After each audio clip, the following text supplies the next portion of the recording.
はい、皆さんこんにちは。Japlish です。Hey guys, this is Japlish. So this is a place where you can learn and you can take your Japanese to the next level through manga breakdowns. Today is the continuation of the FABLE or the FABLE, Book 1 and Part 3.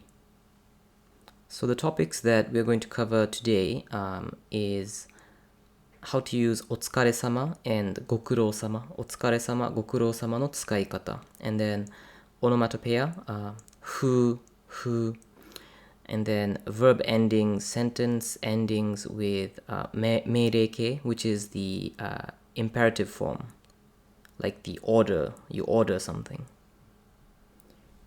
Okay, so the first slide is about お疲れ様、ご苦労様 and how you use it.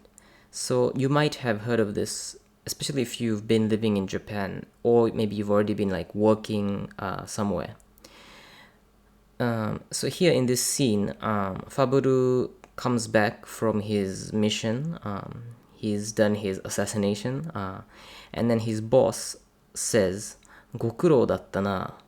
ご苦労だったな. If you look to the middle right section.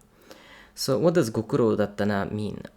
Sometimes you might hear this. So it's a way to acknowledge someone's doing of a certain type of work or like an assignment. If they finish it, they've taken the time to do it, you're like, oh, great job, or like, yo, good work, you're trying to say that. So that's the type of meaning that is in ご苦労だったな or ご苦労.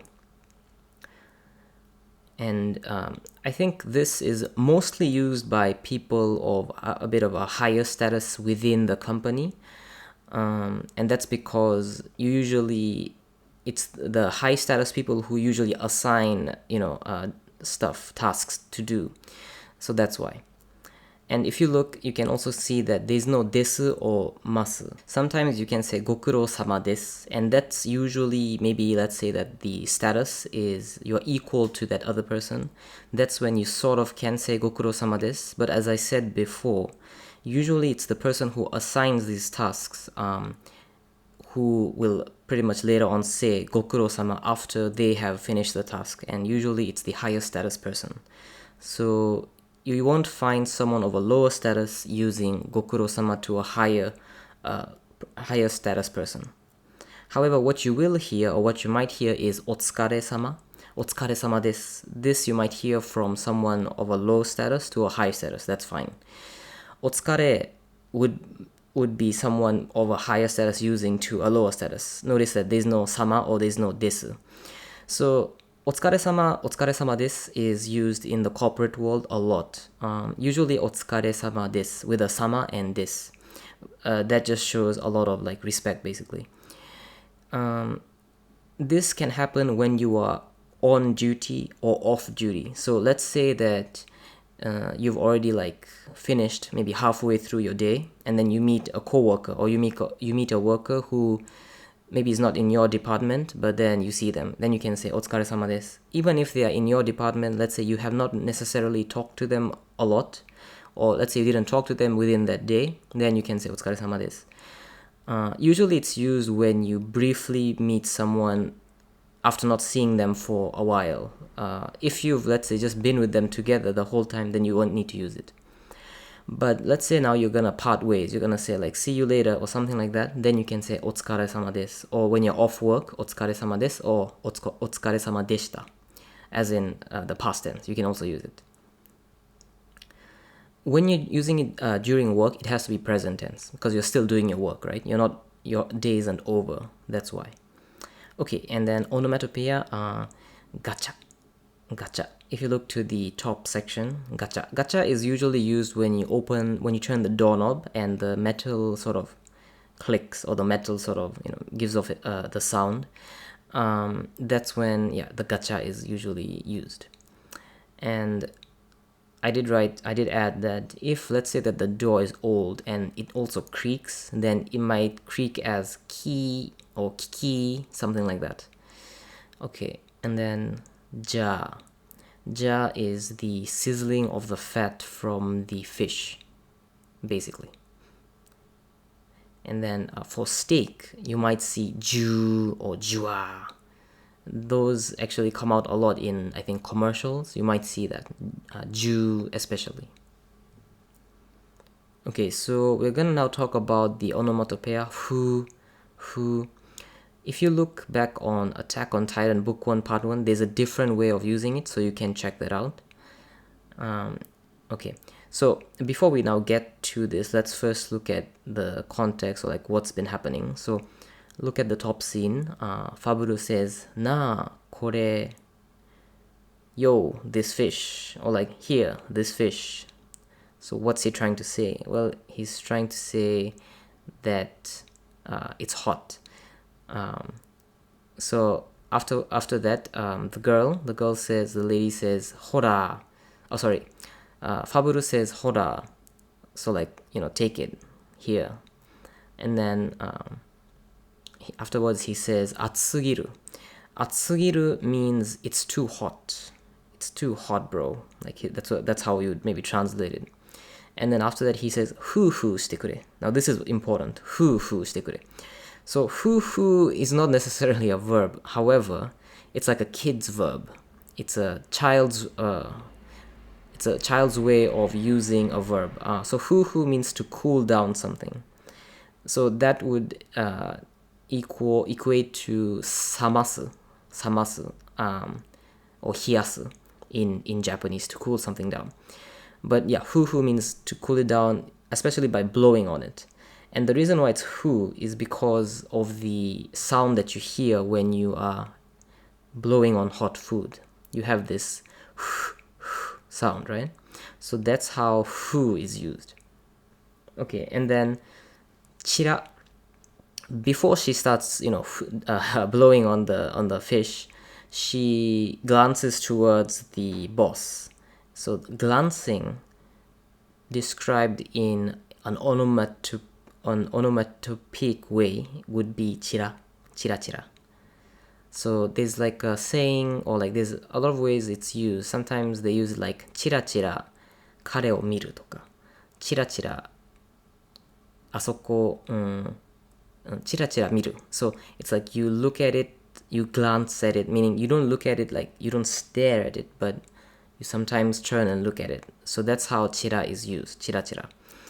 And then afterwards, you also hear the boss is like So is, it can be that he actually says it, but basically this is like nodding. Is nodding, so it means like, go ahead, you can blow on it. Okay, so now we're going to talk about the verb endings here. So look at all of the sentences made by the boss, right? For example, daiji da, natte miro, and then suare, ningen o manande koi. So I took the top 3 sentences and then I highlighted the endings, right? So all of these are actually meireke, which is like the imperative form. So suwaru would be suware, miru would be miro, kuru would be koi.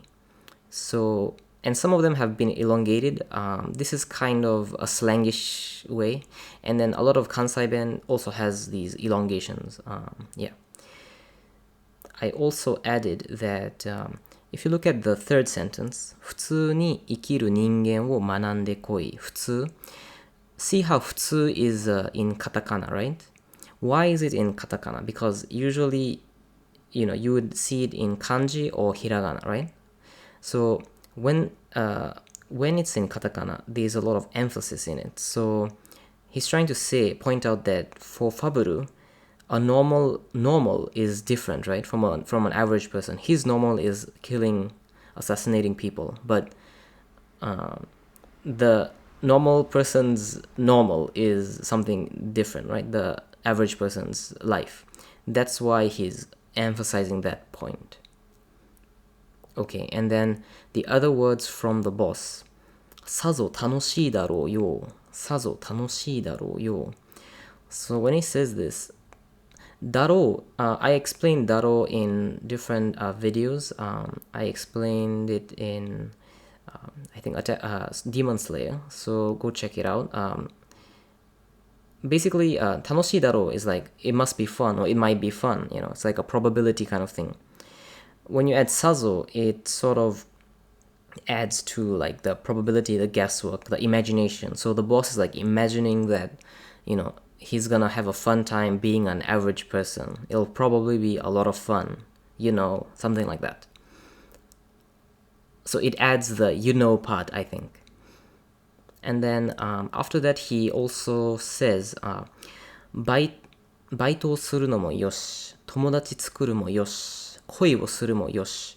So よし means good, or you can do it, And since he's like the boss, he's sort of saying it in a bossy way, like, you can do this, you can do that, you can do this, something like that. So this is not necessarily used generally in conversations, but I mean, like, if you want to give some kind of a statement, some kind of like a rule to someone else that, you can do this, you can do that, then you can use the yosh, but you have to make sure that, like, that other person is not someone you really need to give a lot of respect to, because if that's the case, then you can't really use it. So that's how it goes. Alright guys, so thank you so much for watching till the end. I hope you've learned a lot. If you enjoyed my content, please consider subscribing to my membership at buymeacoffee.com/Japlish. So what you get from being a member is all the videos. I only put up until part 3 of part 10 on YouTube. The rest of the parts are in my membership. So you get that. And you also get even more because I keep adding more and more weekly.